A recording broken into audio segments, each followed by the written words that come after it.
जय Shri Krishna. Welcome back to my channel. आप सभी के निरंतर प्यार के लिए बहुत बहुत धन्यवाद। ऐसे ही जो नए श्रोतागण जुड़ते हैं वो चैनल को प्लीज़ सब्सक्राइब करते रहें और पुराने श्रोतागण का तहे दिल से शुक्रिया।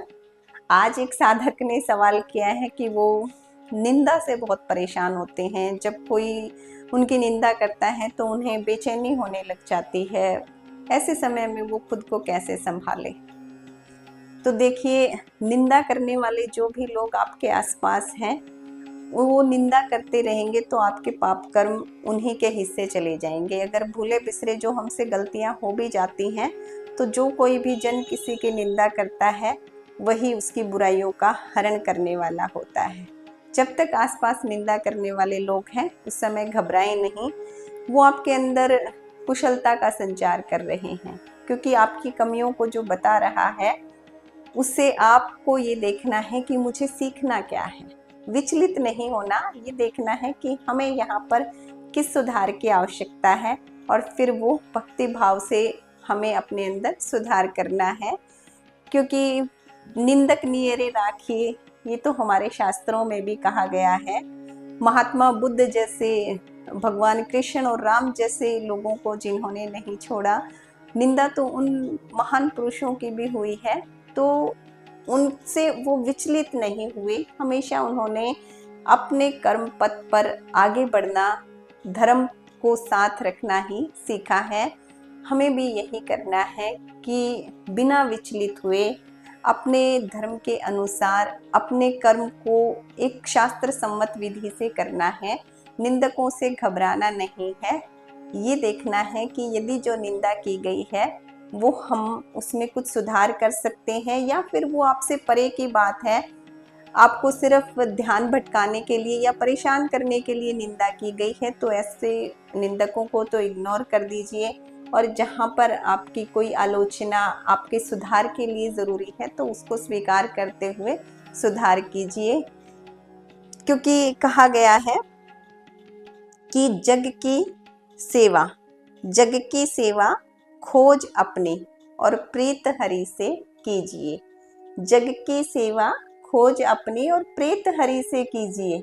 हमें अपनी खोज करनी है कि हम संसार में किस लिए आए हैं। इस संसार में जो भी कोई मनुष्य है या कोई भी जन है, चाहे वो करोड़पति है, चाहे वो दो पौड़ी का भी नहीं है, गरीब है, लेकिन हर किसी का अपना एक महत्व है। आपको इस संसार में उस प्रभु ने किसी न किसी उद्देश्य से भेजा है। ये जो मानव शरीर हमें मिला है, इसमें हमें देखना है कि हमें किस उद्देश्य से भेजा है, क्यों भेजा है। आपको उस कारण पर जाना है और स्वयं में सुधार करना है, अपनी खोज करनी है। आप उस परमपिता परमेश्वर को कैसे खुश कर सकते हैं, कैसे भगवत प्राप्ति कर सकते हैं, कैसे आध्यात्मिक मार्ग में आगे बढ़ सकते हैं, हमेशा इस भाव का ध्यान रखना है। और भगवान से प्रीति करते हुए अपने कर्म पथ पर यदि आगे बढ़ते रहेंगे तो एक दिन निंदा करने वाले आप पर फक्र करेंगे। और यदि वो ना भी करें तो भी आपको अपने कर्म पर ये देखना है कि वो ईश्वर हमसे खुश है या नहीं। हम जो भी कर्म करते हैं वो उस प्रभु को समर्पित करें और ये देखें कि जो कर्म मैं कर रहा हूँ या कर रही हूँ, क्या उससे प्रभु प्रसन्न होंगे। यदि वो प्रसन्न है, आपकी आत्मा प्रसन्न है, तो फिर आपका कर्म सही है। आपके द्वारा किए गए किसी भी कर्म से समाज में अहित नहीं होना चाहिए। किसी भी अन्य व्यक्ति को उससे परेशानी या उसका अहित न हो। आप सेवा भाव करते हुए जीवन के पथ पर निरंतर आगे बढ़ते रहें तो फिर आपका कल्याण अवश्य ही होगा। प्रभु तो सभी पर कृपा करते हैं। आप सभी पर ईश्वर की कृपा बनी रहे तो किसी भी समय घबराएं नहीं, विचलित ना हो।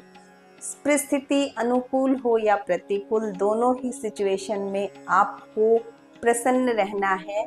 अच्छे आचरण के साथ, पवित्र आहार के साथ, निश्चल भाव से उस प्रभु का भजन करते रहें, अपने कर्तव्य पथ पर चलते रहें।